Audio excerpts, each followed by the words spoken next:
Bonjour, voici une vidéo destinée aux enfants qui souhaitent apprendre à réaliser des additions et à toutes les personnes qui souhaitent en comprendre les principes.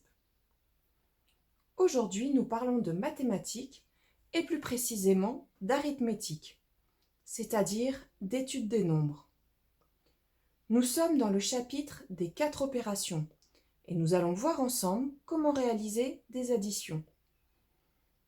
Pour bénéficier au mieux de cette vidéo, il est préférable de savoir compter jusqu'aux centaines et d'avoir compris le fonctionnement du système décimal. Si ce n'est pas le cas, vous pouvez voir les vidéos qui se rapportent à ces sujets.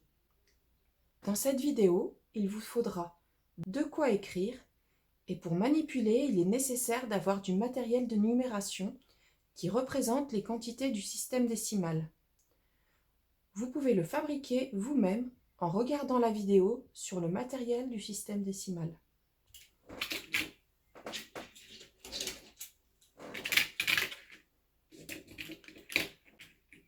Additionner, c'est mettre ensemble plusieurs quantités pour en obtenir une plus grande. Ici, j'ai une quantité de 3 voitures et là, une quantité de 4 voitures. Je veux additionner ces deux quantités, je les mets ensemble et je compte combien j'ai. Une voiture, 2 voitures, 3 voitures, 4 voitures, 5 voitures, 6 voitures, 7 voitures. L'ensemble que j'obtiens quand j'additionne 3 voitures et 4 voitures est un ensemble de 7 voitures. Maintenant, nous allons voir comment additionner avec des nombres plus grands. Cette addition comprend deux termes. Le premier, 265, et le deuxième, 321. Je vais disposer les quantités qui correspondent à ces deux termes. 5 unités,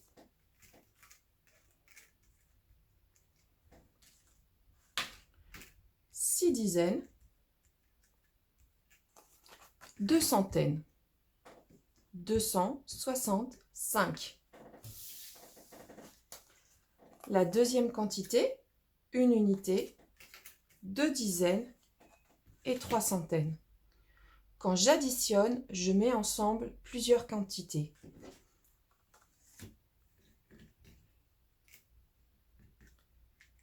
J'ai additionné, j'ai mis ensemble les deux quantités qui correspondent aux deux termes de mon addition.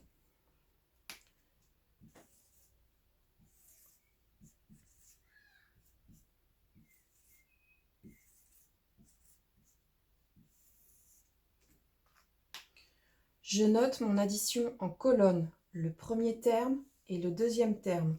Je respecte bien l'alignement en colonne en fonction du rang. Les unités avec les unités, les dizaines avec les dizaines, les centaines au-dessus des centaines. J'ai marqué le plus du symbole de l'addition et le trait dessous qui symbolise le signe égal. Maintenant, je peux compter le nombre que j'obtiens. Je peux compter la somme de cette addition. Une unité, 2 unités, 3 unités, 4 unités, 5 unités, 6 unités. 5 plus 1 égale 6. Je vais maintenant compter le nombre de dizaines. Une dizaine, 2 dizaines, 3 dizaines, 4 dizaines, 5 dizaines, 6 dizaines, 7 dizaines, 8 dizaines. Quand j'ai 6 dizaines plus 2 dizaines, j'obtiens 8 dizaines. Je vais compter les centaines. Une centaine, 2 centaines, 3 centaines, 4 centaines, 5 centaines. 2 plus 3 égale 5. 5 centaines. Quand j'additionne 265 plus 321, j'obtiens la somme de 586. C'est une addition simple qui n'a pas nécessité de changement, qui n'a pas de retenue. Nous allons réaliser maintenant une deuxième opération, une deuxième addition avec changement, donc avec retenue. Le premier terme de cette deuxième addition est 586. le deuxième terme est 867. J'ai ici la quantité de 586. Je vais rajouter sur mon ardoise la deuxième quantité.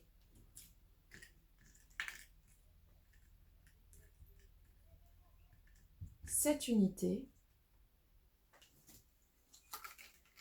6 dizaines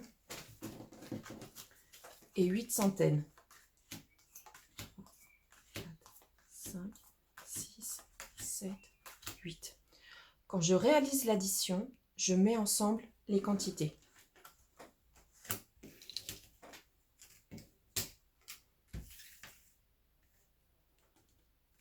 Je vais noter l'addition en colonne.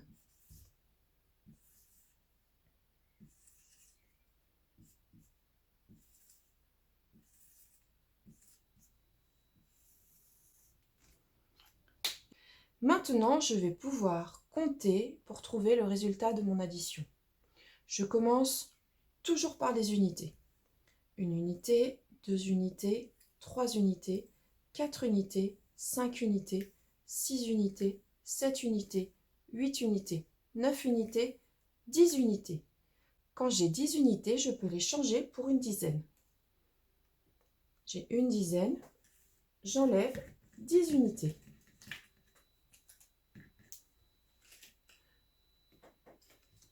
Je compte les unités qu'il reste. Il en reste 3. Je ne peux pas faire de changement. Alors je vais noter le résultat. 6 plus 7 égale 13. 3 unités plus le petit 1 de la retenue qui correspond à la dizaine que j'ajoute. Je vais maintenant compter les dizaines. Une dizaine, 2 dizaines, 3 dizaines, 4 dizaines, 5 dizaines, 6 dizaines, 7 dizaines, 8 dizaines, 9 dizaines, 10 dizaines. Quand j'ai 10 dizaines, je les change pour une centaine.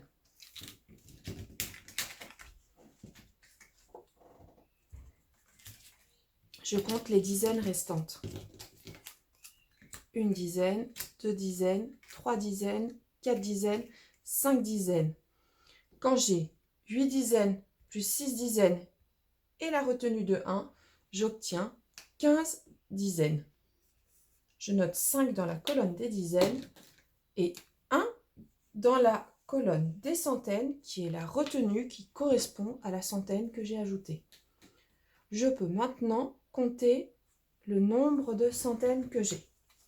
Une centaine, 2 centaines, 3 centaines, 4 centaines, 5 centaines, 6 centaines, 7 centaines, 8 centaines, 9 centaines, 10 centaines. Quand j'ai 10 centaines, je peux les changer pour un millier. Je compte les centaines restantes. Une centaine, 2 centaines, 3 centaines, 4 centaines. Quand j'ai 5 centaines plus 8 centaines plus une centaine, j'obtiens 14 centaines. 4 dans la colonne des centaines et une retenue qui correspond aux 10 centaines que j'ai changées pour un millier. Je n'ai pas d'autres milliers, donc je note 1 dans la colonne des milliers. Quand j'additionne 586 plus 867, j'obtiens 1453. 1000, 4 centaines, 5 dizaines, 3 unités. Voilà comment on réalise une addition avec retenue.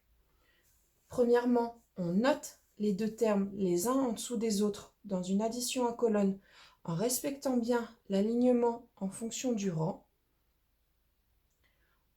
On pose les quantités qui correspondent aux deux termes. On réunit ces quantités. Cela correspond au geste de l'addition. On met ensemble. On compte les quantités pour faire les changements nécessaires et on note le résultat. On n'oublie pas les retenues qui correspondent au changement.